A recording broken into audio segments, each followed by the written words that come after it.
Isso. São os 6 e pouco de aposentadoria, mais os 20 que a minha mulher recebia, que passou para 30, mas ela não recebeu nenhum de 30 porque morreu antes. Uhum.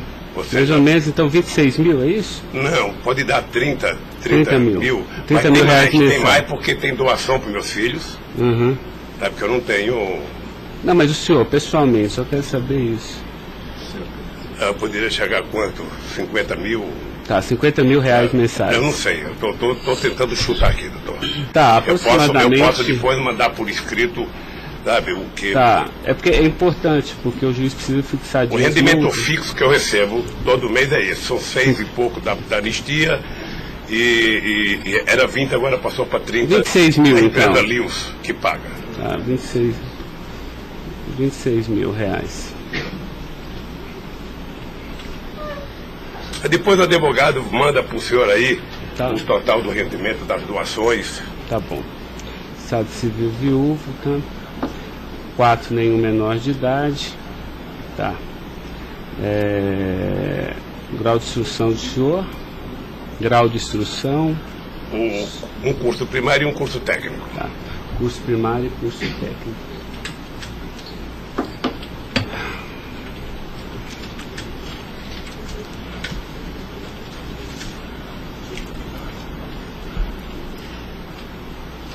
Me dê uma caneta aí, Caio, por favor.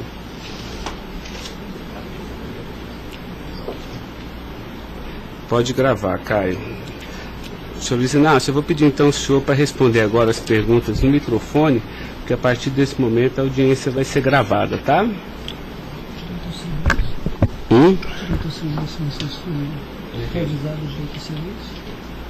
Eu vou avisar ele agora. Vou falar da acusação e vou avisar. Tá? Tá pronto, Caio?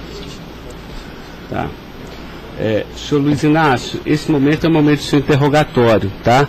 A lei lhe garante o benefício de ficar em silêncio em todas as perguntas que eu lhe fizer, as perguntas feitas pelo membro do Ministério Público, pela defesa dos denunciados, inclusive até pela sua própria defesa, tá? Existem 2 denúncias aqui nessa ação penal, envolvendo Delcídio do Amaral Gomes, André Santos Esteves, Edson de Siqueira Ribeiro Filho, Diogo Ferreira Rodrigues, Luiz Inácio Lula da Silva, senhor, José Carlos Costa Bunlai e Maurício Barros Bunlai, tá? E em síntese, a denúncia fala da existência de uma organização criminosa, tá? Pelo menos do dia 1º de fevereiro de 2015 até 20 de novembro de 2015.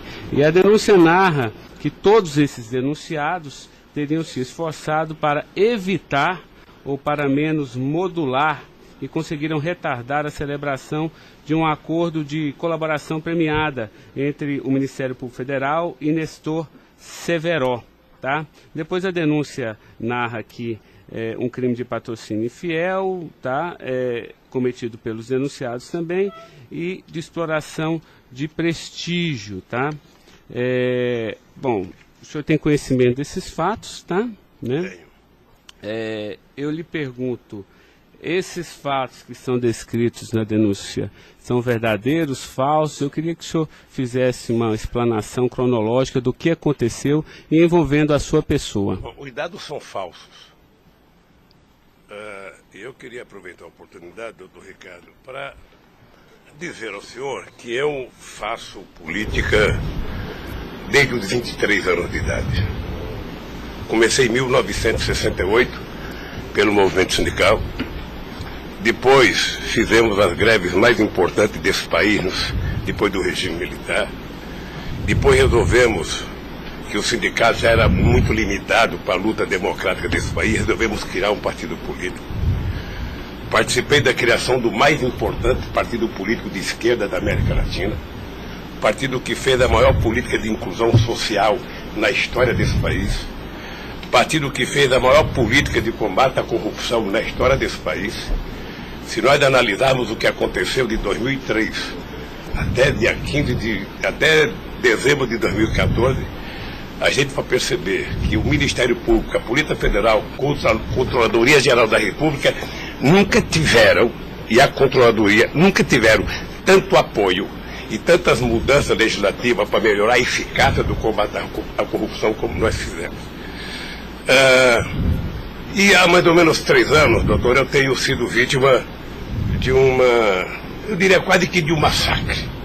Ou seja, eu acho que todos aqui têm dimensão do que é um cidadão que foi presidente da República, que foi considerado o mais importante presidente da história desse país, que saiu com 87% de aprovação de bom e ódio, que fez com que o Brasil fosse respeitado no mundo inteiro e virasse protagonista internacional, de repente é pego de surpresa por manchete de jornais, por notícias na televisão, todo dia, todo santo dia, no café da manhã, no almoço e na janta, alguém insinuando, tal empresário vai prestar uma delação e vai acusar o Lula.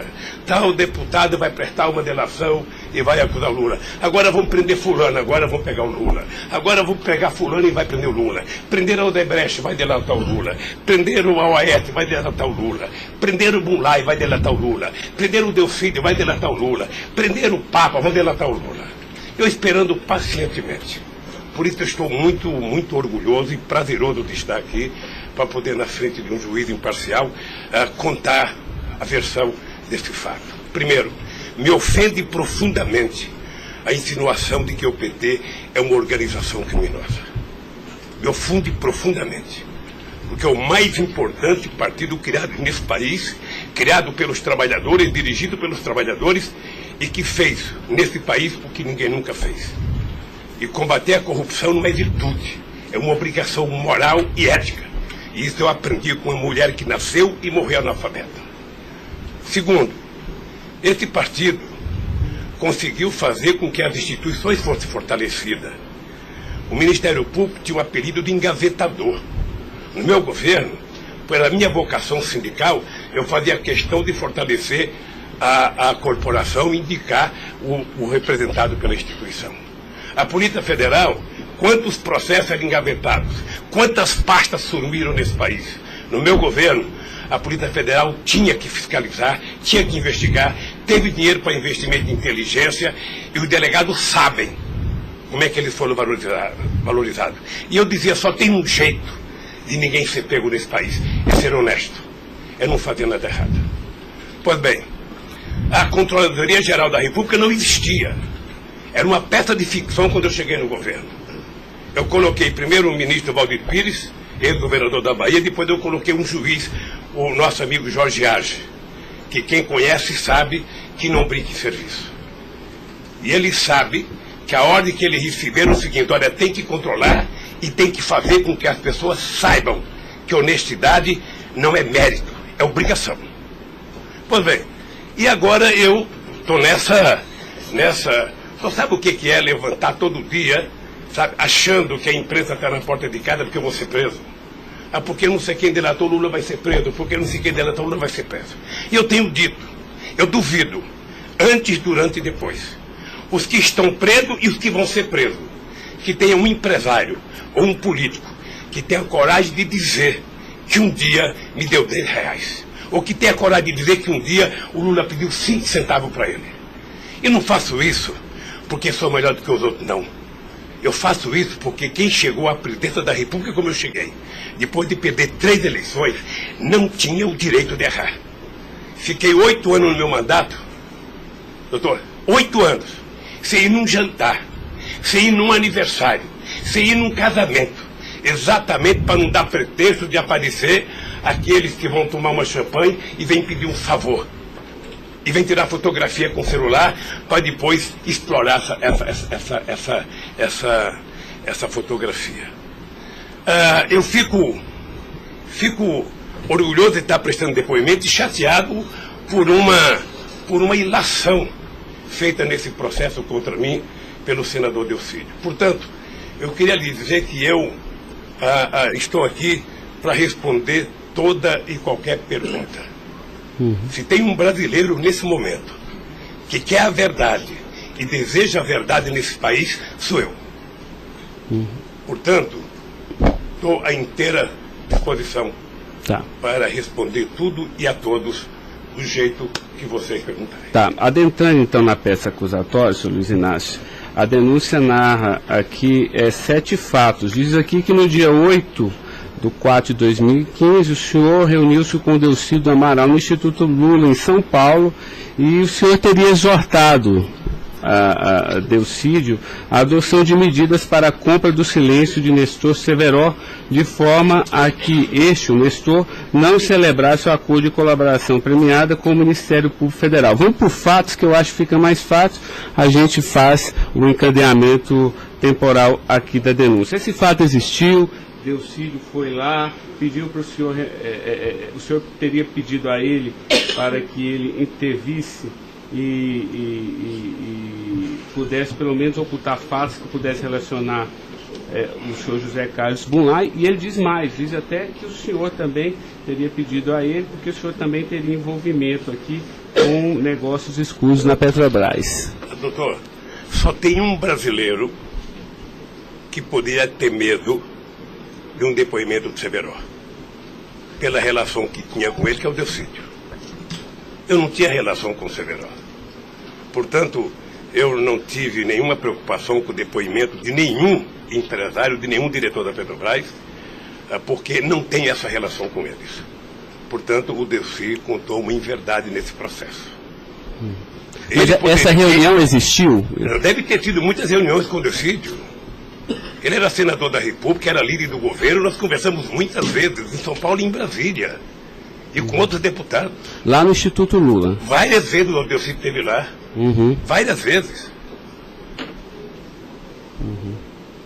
Ok.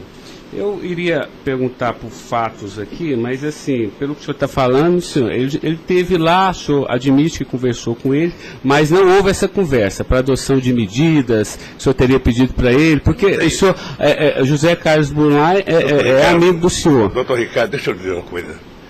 Eu não tenho nenhuma razão para ter qualquer problema com o depoimento do Severo. Mas nenhuma razão. Não o conheço, não tive convivência com ele. Portanto, o depoimento do Severo era um problema para o Delcídio e não para mim, que teve uma convivência com ele ainda no governo anterior, antes do meu governo, quando foi diretor de óleo e gás da Petrobras. Não foi comigo. Tá, não surgiu essa conversa, então. Não surgiu, não se tocou. Se o senhor falar da Lava Jato? Doutor, da Lava Jato, hoje no Brasil, a gente fala no café, no almoço, na janta e ainda depois da novela. Mas não porque só passa isso na televisão. Mas não se tocou no nome do Severo. Não tocou no nome. E muito menos no nome do Bunlai. Sabe, de que foi pedido coisa para o Bunlai. É um absurdo. É um absurdo. Eu não sei o que o Delcídio esperou fazer com isso. Certamente, depois de preso alguns dias, as pessoas começam a encontrar um jeito de sair da cadeia e resolve jogar a culpa em cima dos outros. Como é que o senhor reagiu quando ele foi preso? Eu tive uma reação que eu sei que ele não gostou, quando ele citou que o juiz da primeira corte, do Superior Tribunal, ele tinha conversado com ele. Eu disse, esse cara é um imbecil, sabe? Porque mas nem na morte você citaria se você teve ou não uma conversa com a Suprema Corte sobre um processo. Foi essa reação que eu tive e ele me parece que não gostou da minha reação. Eu fiquei sabendo pela boca de alguns advogados que ele ficou muito chateado porque eu disse que ele era um imbecil. Eu não quis ofendê-lo, apenas achei que a atitude foi equivocada. Tá, eu tenho mais alguns questionamentos, mas depois eu faço na medida que os temas forem agitados aqui pelas partes, tá? O Ministério Público tem perguntas, doutor? Bom dia. Acabei não vendo a sua chegada, mas não revelo. Em nenhuma dessas reuniões o Delcídio comentou sobre o receio que ele teria sobre as delações do Severo? Não, ele não comentou, mas era sabido por todo mundo que acompanha todo esse processo da relação histórica do Delcídio com o Severo. Tem até um livro publicado por uma jornalista da revista Veja que mostra claramente a relação do Delcídio com o Severo. Era muito antiga, sabe? No governo passado, no governo anterior ao meu, porque ele chegou, acho que até a ser ministro interino de Minas e Energia. O senhor acredita que a referência ao seu nome tenha sido útil para o Delcídio conseguir a delação premiada? Olha, por tudo que eu vejo todo dia na imprensa, eu acho que tem alguém instigando de falar meu nome. Eu fico sabendo de notícia, não sei se é verdade, nos blogs, nos colunistas, de que todo dia alguém vai para cá depoimento e fala o nome do Lula, cita o nome do Lula, cita o nome do Lula. Eu canso de ouvir isso todo santo dia, sabe? É bem possível que eu vi uma entrevista dele na Globo News que parecia que tinha recebido o prêmio Nobel da delação, a disfarçatez, sabe? Como ele estava se desenvolvendo, eu fui no Roda Viva. Ou seja, depois que fazem a bobagem que fez, se é que fez, ele teria que jogar nas costas de alguém. Primeiro, sabe, a minha relação com o Delcídio era uma relação institucional. E ele sabe disso. Voltando um pouco, o senhor poderia explicar a sua relação com o Bunlai? Veja, eu conheci o Bunlai na campanha de 2000. O PT governava o estado do Mato Grosso do Sul. E eu precisava fazer uma gravação para um programa de televisão da campanha para falar com o setor do agronegócio. E aí o governador do PT disse que tinha um amigo lá e me levou na fazenda dele, me parece que em Miranda. E eu fui nessa fazenda, uma boa fazenda.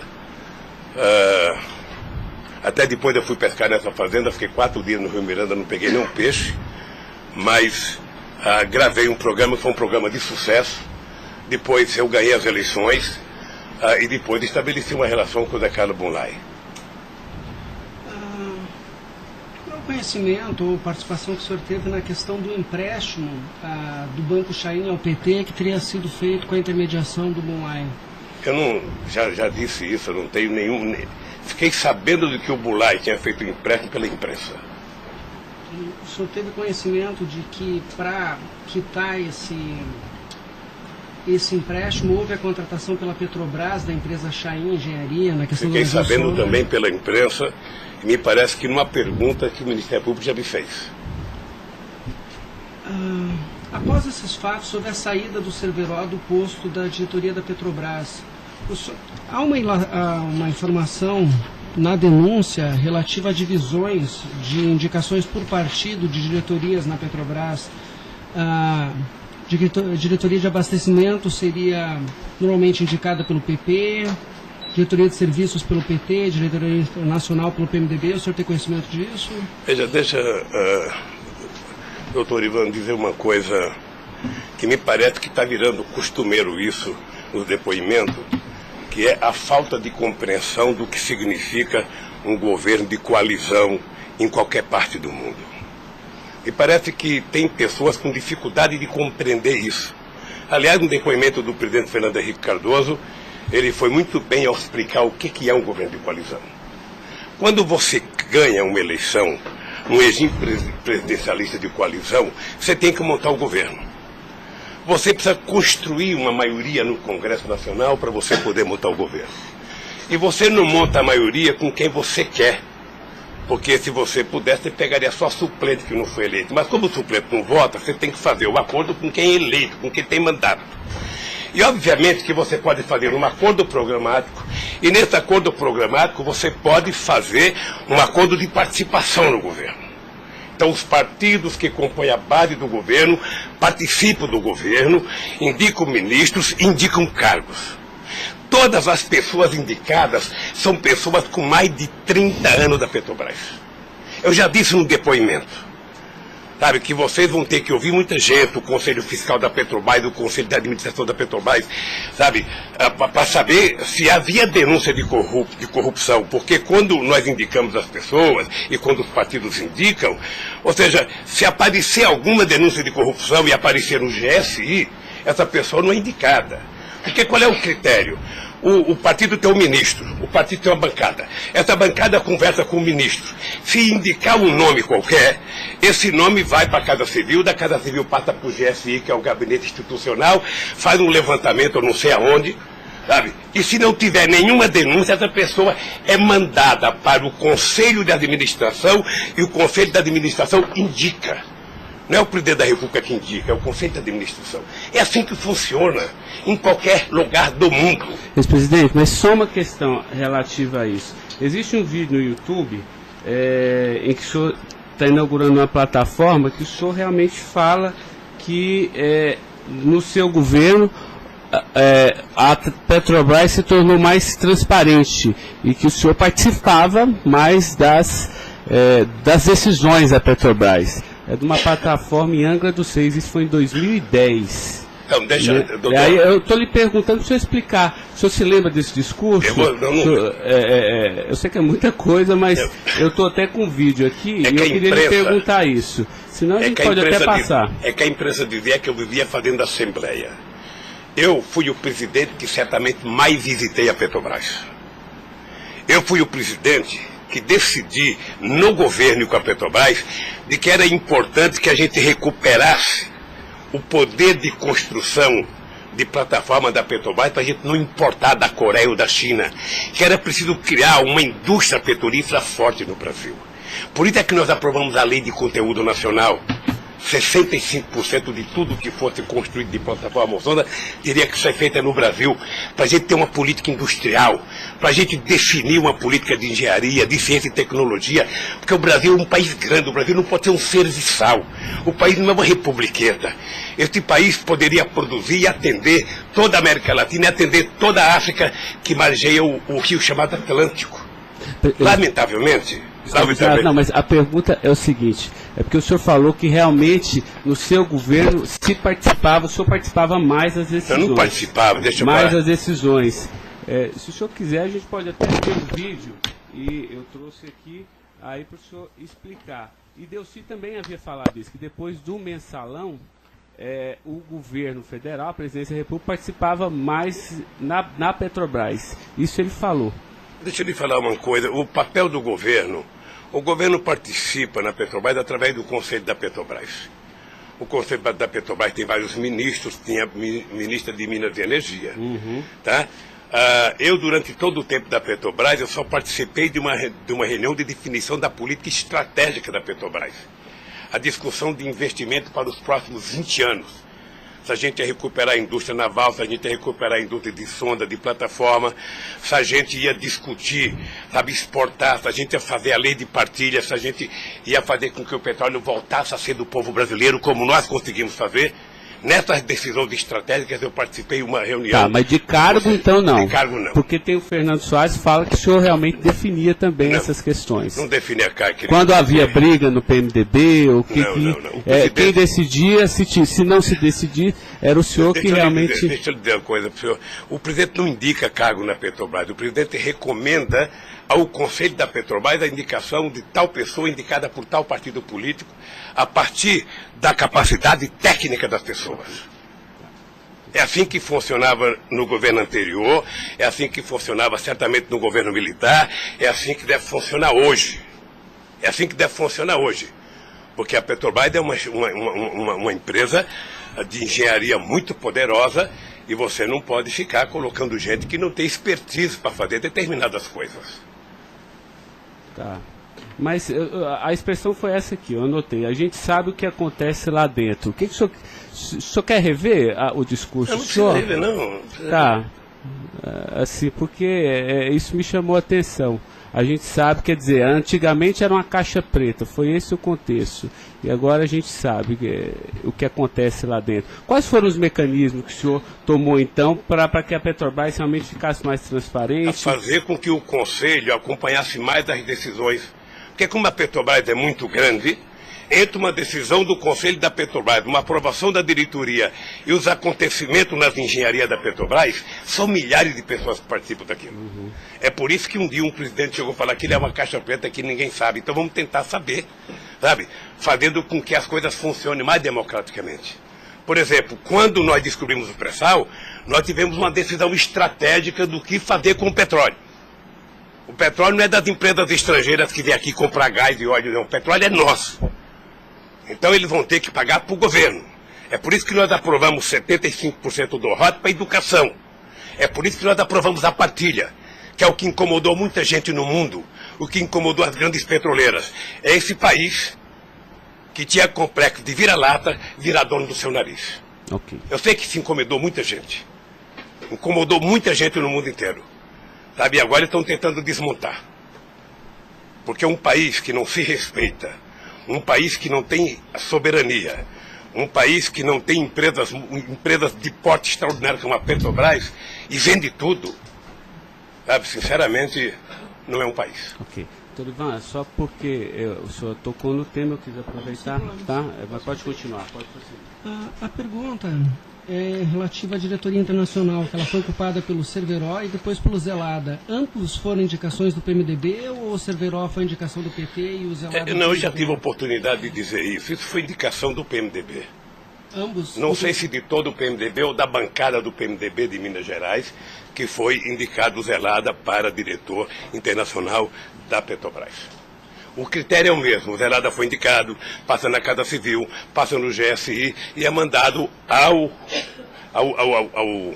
Conselho da Petrobras, que decide. Não, perfeito. Mas e o Cerveró? Ele tinha sido indicado anteriormente pelo PT ou pelo PMDB? Pelo PMDB pelo também. PMDB.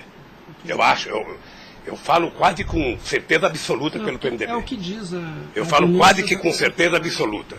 A pergunta é o seguinte, com a troca pelo Zelada, a saída do Cerveró desse posto de diretoria, ele acabou sendo indicado para a BR Distribuidora. No próprio depoimento do Cerveró, ele afirma que isso teria sido como um reconhecimento pelo papel que ele prestou no auxílio da contratação da Chaim pela Petrobras, na questão do navio sonda. Me parece que ele não diz isso exatamente. Me parece que ele utiliza a palavra acha que foi isso. É diferente de dizer que ele disse. Ou seja, ele acha que foi isso. Deixa eu lhe falar uma coisa. Eu não conheço o Cerveró. Conheço agora que ele ficou famoso. Tá? Quando eu vi o Cerveró, eu vi a en passant em reuniões coletivas. Portanto, eu não tinha nenhum interesse de tirá-lo e nenhum interesse de colocá-lo. Nenhum interesse. Para mim, se uma força política que compunha o governo indicasse ele ou outra pessoa e tecnicamente ele fosse reconhecido pelo conselho da empresa que o indicou, para mim estava perfeito. E veja, durante todo esse período não houve uma única denúncia contra nenhum deles. A denúncia começou a acontecer porque o juiz Moro começou a fazer escuta durante 8 anos num bandido chamado Rousseff, e aí então, em 8 anos dá para pegar alguma coisa. Pegou esse negócio. O senhor tem conhecimento de quem teria feito a indicação do nome do Cerveró para a BR Distribuidora? Se foi algum partido? Eu não sei se foi um partido ou se foi através do Zé Eduardo Dutra, que devia ter relação com o Cerveró, porque ele tinha sido presidente da Petrobras. Ele deixou de ser presidente da Petrobras e foi ser presidente da BR. E ele pode ter chamado o Cerveró, ou o mesmo partido que tinha indicado o Cerveró e depois tirou o Cerveró pode ter pedido para ele ir para lá. Eu suponho que seja isso. Ok. O senhor conversava com certa frequência com o Bunlai por telefone, dentro dessa relação de amizade? Não era meu amigo. Conversava com ele. Com que frequência o senhor... Não sei, querido. Sabe, ultimamente o Bunlai andava com doença nos olhos, achando que ia ficar cego, estava passando muito tempo em Miami para se tratar, depois estava se tratando de um câncer. Sabe, eu sei que ele não andava bem nos últimos tempos, com problema de doença. Porque a denúncia cita algumas ligações de um telefone que pertenceria ao Instituto Lula. O senhor utilizava esse telefone do Instituto Lula para conversar com o Bunlai também, ou normalmente só no seu celular? Mas qual é o crime do Bunlai ligar para mim? Não, eu estou tentando esclarecer os fatos, presidente. Ligava, eu conversava com o Bunlai, tinha um profundo respeito pelo Bunlai, um profundo respeito. O Bunlai sabe perfeitamente bem que a relação que ele tinha comigo não permitia que discutisse qualquer negócio, porque eu não levo para casa ninguém para discutir negócio. O negócio eu discutia no palácio. Mas o senhor sabe se ele utilizava o nome do senhor? Porque o Salim Chaim e o Fernando Chaim confirmam que José Carlos Bunlai disse que Luiz Inácio Lula da Silva interveio na contratação da Chaim pela Petrobras. Está descrito na peça do Ministério Público. Doutor, se o senhor soubesse quanta gente usa o meu nome em vão, de vez em quando eu fico pensando para as pessoas lerem a Bíblia, para não usar tanto meu nome, João. Tem gente que faz campanha financeira em meu nome, tem gente que é candidato em meu nome, tem gente que faz panfleto dizendo que eu estou apoiando, tem gente que coloca a fotografia minha dizendo que eu estou apoiando ele, sabe? Não tem como fazer isso. Se alguém falou, sabe? Se alguém falou, somente o Zé Carlos Bunlai pode provar isso, ou o Chaí na frente dele. Eu duvido que o Zé Carlos Bunlai, ou algum outro empresário, ou algum outro, desses que já prestaram depoimento, diga que um dia eu chamei ele para conversar sobre tal coisa, sobre qualquer coisa. Sabe por quê, doutor? Porque eu tinha noção de que o único jeito de eu governar esse país dignamente era não permitir qualquer promiscuidade na minha relação com os agentes empresariais ou os agentes políticos. A afirmação seria que o senhor estaria abençoando o negócio da Chaim pela Petrobras. O senhor não... Nem abençoando, nem amaldiçoando, porque eu não sabia. Sem mais perguntas, excelência. A defesa, então, a sua defesa vai ser a última a perguntar. A sua defesa de Delcídio Amaral.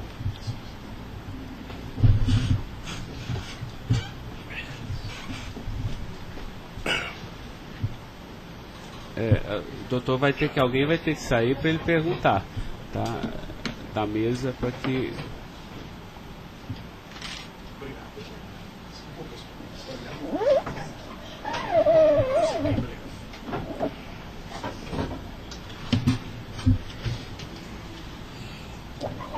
Bom dia. Bom dia. O senhor já mencionou que, de sua parte, não haveria nenhum receio na delação de Nestor Cerveró. A indagação que eu faço é se, da parte de Bunlai, seu amigo, se ele lhe confidenciou algum receio da delação do Cerveró. Nunca. Nunca. Nunca. Ele mencionou se conhecia o Cerveró? Quem, o Bunlai? O Bunlai. Não, nunca falou comigo do Cerveró. Nunca? Nunca falou comigo do Cerveró. Nem tampouco o senhor soube se ele... Quem falava comigo do Cerveró era o Delcídio. Que era amigo do Cerveró. Amigo do filho do Cerveró. Perfeito.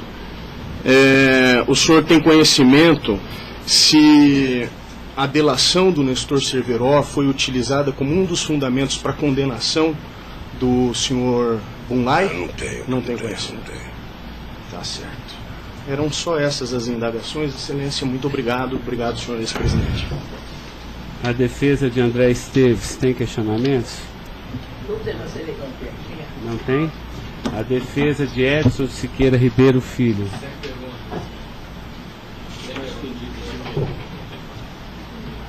A defesa de Diogo Ferreira Rodrigues. A defesa de José Carlos Bunlai. Tem algumas perguntas. Pode fazer. Bom dia, presidente. Presidente, o senhor disse que a sua relação com o senador Delcídio era institucional. Mas o senhor sabe qual era a relação do senador Delcídio com o José Carlos Bunlai? Eles tinham alguma amizade? Eles tinham alguma proximidade? Veja, a impressão que eu tenho era que era muito pequena a relação dos dois. E parece que o José Carlos Bunlai não tinha muita relação com o Delcídio. E com a sua mulher, dona Marisa, qual era a relação do José Carlos Bunlai? Eles tinham amizade? A mesma que comigo. O aniversário da sua ex-mulher? Quando ela fazia aniversário? Ele ia no aniversário da minha mulher. Mas o dia do aniversário dela? Dia 7 de abril. O senhor sabe se ele fez alguma ligação para ela no aniversário dela? A ligação do dia 7, eu já fiquei sabendo da ligação do dia 7. Bem. É o mínimo que eu esperava dele, que ele ligasse para ela para dar os parabéns. É só isso, obrigada. Tem alguma pergunta? Tá. A defesa de Maurício Bunlai. Sem questionamentos. A defesa de Luiz Inácio Lula da Silva. Sem perguntas, excelência. Tá, só mais uma questão, senhor Luiz Inácio. A denúncia sempre fala do Instituto Lula. Eu queria que o senhor falasse um pouquinho a finalidade do Instituto Lula. Eu tirei pelo site a missão, me parece que o senhor desenvolve projetos na África também, né, com finalidade de erradicação da extrema pobreza, da fome, acesso à educação, promoção da igualdade, mas também é um local que o senhor também chama as pessoas para discutir política. Delcídio falou que o senhor o convidou para ir lá quando ele era líder do governo. Explique para mim o Instituto Doutor Lula. Ricardo, eu não sei se você sabe, a Receita Federal fez uma devassa no Instituto para saber se ele está cumprindo com a sua obrigação institucional. Veja, eu quando deixei a presidência da República, eu falo isso apenas com o objetivo de explicar. Muita gente pode achar que eu sou arrogante, eu sou petulante.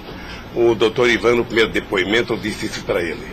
Mas ou seja, crime, viu? quando eu deixei a presidência da República, por conta do povo brasileiro, eu tinha sido presidente, quase que o presidente mais importante do mundo nos 10 primeiros anos do século XXI.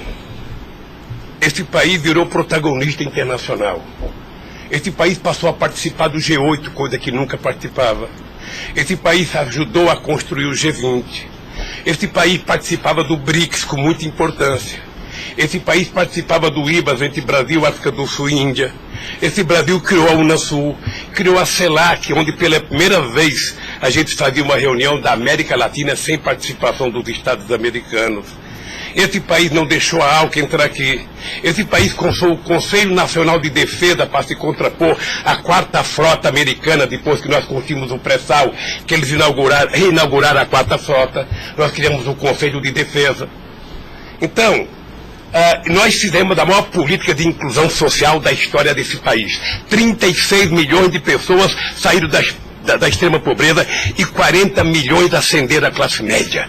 Isso é uma Argentina, isso é uma Colômbia. A bancarização do povo pobre foi com 70 milhões de pessoas entraram no sistema financeiro. É uma Colômbia e uma Argentina junto. Tudo isso em 12 anos. Olha, eu saí da presidência e eu queria fazer com que a América Latina e a África adotassem as políticas públicas que nós adotamos no Brasil. O programa Luz para Todos. O programa PA, que era a compra de alimento para o pequeno produtor. O Minha Casa Minha Vida. O Bolsa Família. O aumento do salário mínimo. Durante 12 anos, todos os funcionários públicos tiveram aumento nesse país. Houve reajuste de carreira, houve aumento do salário mínimo. Aumentamos as exportações, aumentamos o mercado interno, numa demonstração de que o pobre não era problema. O pobre era a solução. Então, eu gostava de ir para a África para dizer para os presidentes. Uma vez até fiquei com medo de Angola. Porque eu, depois da minha palestra, eu me dei conta da quantidade de general que tinha lá dentro. E eu falei o seguinte, é preciso diminuir o dinheiro das Forças Armadas e colocar dinheiro para os pobres. Porque o pobre não entra no orçamento. O Poder Judiciário entra, porque tem poder de pressão. Os sindicatos organizados entram. Sabe? Todo mundo entra, o pobre não entra. O pobre está lá, desgraçado, abandonado, ninguém olha por ele. Agora, coloque ele no orçamento. Deixa ele começar a ir no shopping. Deixa ele começar a comprar carne, comprar iogurte, comprar meia, comprar sapato. Nesse país ficava incomodado porque pobre comprava dentadura com o dinheiro que a gente dava do Bolsa Família. E eu queria ensinar isso, eu queria ensinar as pessoas a compreenderem que o pobre no Brasil e no mundo seria a solução se a gente desse a ele o mínimo necessário. Foi por isso que eu não quis criar uma ONG. Criei um instituto para poder viajar o mundo tentando mostrar o exemplo do que esse país fez em tão pouco tempo. Mas o que Delcídio, porque ele disse aqui que algumas vezes o senhor chamou ele lá. Em que ele se encaixa aí? É que eu não sabia, doutor. Porque sabia, assim, realmente eu entendi, a política está de acordo com o estatuto aqui do Instituto Lula, mas assim, por que o senhor chamou ele lá? Ele falou assim, muitas vezes o presidente Lula, e de vez em quando eu ia com cortesia também. Deixa eu lhe falar, ele foi muitas vezes conversar comigo, ele era líder do governo, como outros senadores foram conversar comigo. Cada vez que o Delcídio ia no hospital sírio-libanês fazer um check-up ou uma consulta, ele falava, presidente, eu estou aqui no Sírio, eu posso passar aí? Passa, meu filho. Mas o senhor não tratava dessas questões do Instituto?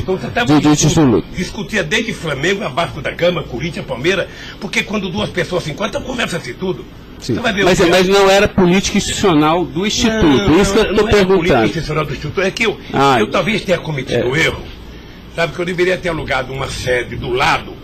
E quando eu discuti esse instituto, ficava numa cadeira, quando eu discutia outra coisa, mudava para outra cadeira. Eu achei desnecessário.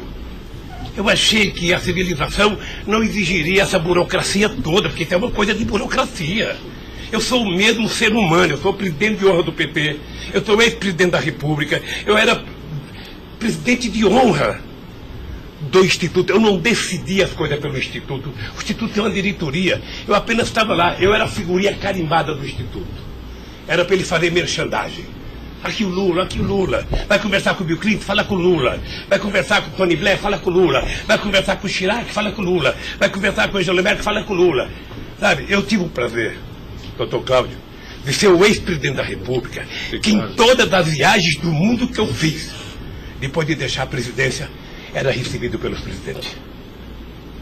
Esse era o status quo do Brasil. Hoje nós estamos numa situação em que o presidente não tem coragem na Bolívia. Então o país, que era um motivo de orgulho, virou um motivo da tristeza. Pela pequenez que esse país tomou dimensão nos últimos anos. Não, eu não estou emitindo nenhum juízo de valor, mas assim, o que eu quero saber é o seguinte: o senhor também chamava pessoas como o líder do Delcídio para conversar sobre outros assuntos. Chamava dirigente sindical, chamava gente do LGBT, chamava negro, chamava índio, chamava todo mundo. Isso. Ali, eu vou dizer uma coisa, sabe qual é o apelido do Instituto? Sabe? Não sei, nunca fui. Posto Ipiranga. Sabe? Lamentavelmente é assim. Mas não é por causa do Instituto, é por causa do personagem. Sabe? Então todo mundo fala, tem problema em tal lugar? Posto Ipiranga. Tem problema em tal lugar? Posto Ipiranga. E sabe que eu tenho orgulho disso. Eu tenho muito orgulho de fazer 36 anos que eu deixei o movimento sindical e ainda sou amigo de todos os sindicalistas, de todas as correntes, da Força Sindical à CUT. Sou amigo de todos os partidos políticos. Sabe? Então, se isso é um pecado, se isso é um erro jurídico, se isso incomoda o Ministério Público, a Polícia Federal, sei lá quem, sabe, eu vou alugar uma salinha na porta e sento lá e atendo e vou deixar em paz, porque não é possível.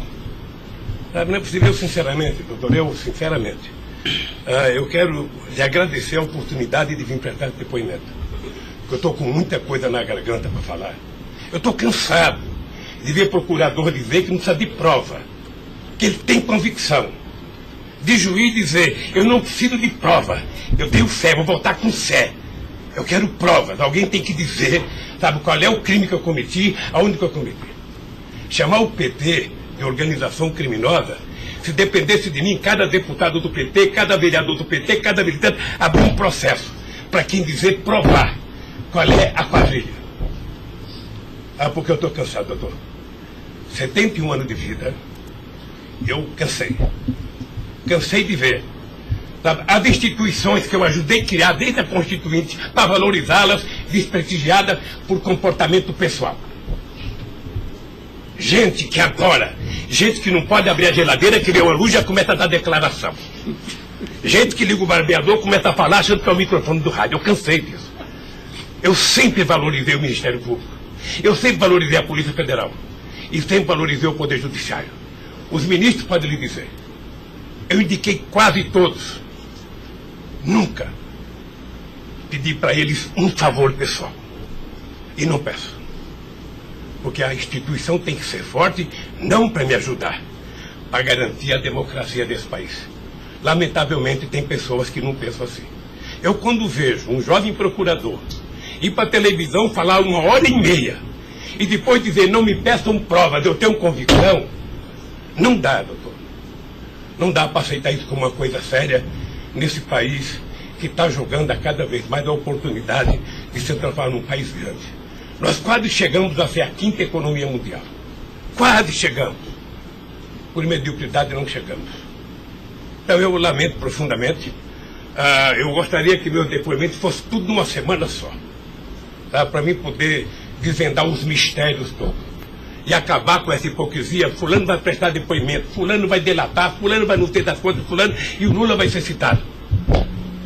Quem sabe está na hora de chamar o dono da Globo, da Record, da Bandeirantes para prestar depoimento para ver se eles me delatam. Porque o que eles dizem que vão me delatar, eu duvido que tenham coragem de me delatar, porque não tem nenhuma prova e nunca conversaram comigo sobre qualquer crime. Doutor, eu aprendi a andar de cabeça erguida. E sabe que custa muito. Para quem nasce na elite, não precisa nada. Mas para quem vem lá de baixo, sabe, não deixar ninguém colocar cangaia no seu pescoço, não é fácil. Esses dias eu sei de uma história, de um depoimento, de um processo que eu abri contra uma jornalista, até vou contar isso que ninguém sabe aqui. E eu acusei uma jornalista que falou em qualquer país democrático do mundo, ela seria presa, porque ela falou de um presidente da República. E ela foi prestar julgamento. E a advogada, acho que a nossa advogada, me chamou de doutor. Aí o juiz começou a rir. Ah, mas ele não é doutor? Ele não é doutor? Como é que você chama ele de doutor? Não, estou chamando dele de doutor porque ele tem vários diplomas de doutor honoris causa. O juiz deu uma gargalhada e pouco tempo depois inocentou a jornalista. Eu vou recorrer até a Suprema Corte. Aos 71 anos eu não sei quanto tempo de vida que eu tenho, mas eu tenho fé em Deus de ver essa jornalista ser julgada. Porque em nome da liberdade de imprensa, ninguém pode avacalhar a vida dos outros. Ninguém pode. E o que eu estou vendo nesse processo? Tem gente que acha que eu sou contra a Lava Jato. Pelo contrário. Pelo contrário. Eu quero que a Lava Jato vá a fundo para ver se acaba com corrupção. O que eu sou contra é tentar criminalizar a pessoa pela imprensa e não pelos autos do processo. O que eu sou contra é execrar, é condenar. Eu conheço pessoas que tivessem liberdade seriam mortos na rua. Tal é. Sabe quantas horas eu tenho de notícias negativas contra mim no Jornal Nacional em 8 meses, 16 horas? Nenhum político no mundo aguentaria isso. E eu vou matá-lo de raiva, porque toda pesquisa vai aparecer na frente. Para eles saberem que nem sempre eles podem brincar com as pessoas. Sabe? Então o juiz, o promotor, o delegado, não tem que ficar fazendo, sabe, pirotecnia com as pessoas. A primeira apura, investigue e condene. Quando condenar, bote na cadeia. E acabou. Sabe, não é tirando fotografia de criança, mostrando casa, mostrando não sei das quantas, inventando mentiras, inventando ilações. Então, quero lhe dizer que o senhor está diante de um homem que está disposto a prestar tantos quantos depoimentos for necessário. E quero que todo mundo saiba, se tem um brasileiro que quer a verdade nesse país, sou eu. E não me venham com mentiras ou com ilações. Porque um cidadão que nasce no Nordeste e não morre de fome até os 5 anos de idade, não tem medo de cara feia. Eu quero defender a minha honra, que é o valor mais importante que eu tenho. Então eu quero lhe agradecer esse depoimento e a liberdade de poder dizer essas coisas que eu até agora não tinha falado, mas eu cansei, eu vou falar. Doutor Luiz Inácio, o momento é do senhor, tá? A sua defesa, o senhor tem todo o direito de falar. Só mais uma questão para a gente encerrar, acho que ninguém tem mais questionamentos. O presidente do Instituto Lula, na época, em 2015, era o doutor Paulo Camoto. Ele não participava de nenhuma reunião, assim, com o senhor, às vezes, ou participava, ou era bem informal, como o senhor disse? Eu sou um pouco relaxado, sabe? Porque Delcídio disse aqui que as reuniões eram somente ele e o senhor, que as coisas era só... Não ficava ninguém na sala. É isso? O senhor confirma isso? Eu tenho pelo Delcídio, eu não vou levar muito a sério o que ele disse.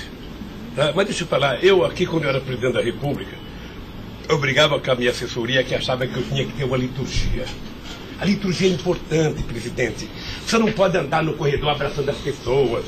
A porta não pode ficar aberta, sabe? Então, no Instituto, sabe, tem hora que a conversa é pessoal, tem hora que entra 10 pessoas, 5 pessoas, 6 pessoas, 4 pessoas. Mas de total transparência, é isso que o senhor quer falar? Quando uma conversa sigilosa, eu faço uma conversa sigilosa, sabe? Ok. Tá bom. Agradeço a presença do senhor para esclarecer os fatos, tá? Ninguém tem mais questionamentos, então está encerrado a audiência. Na fase do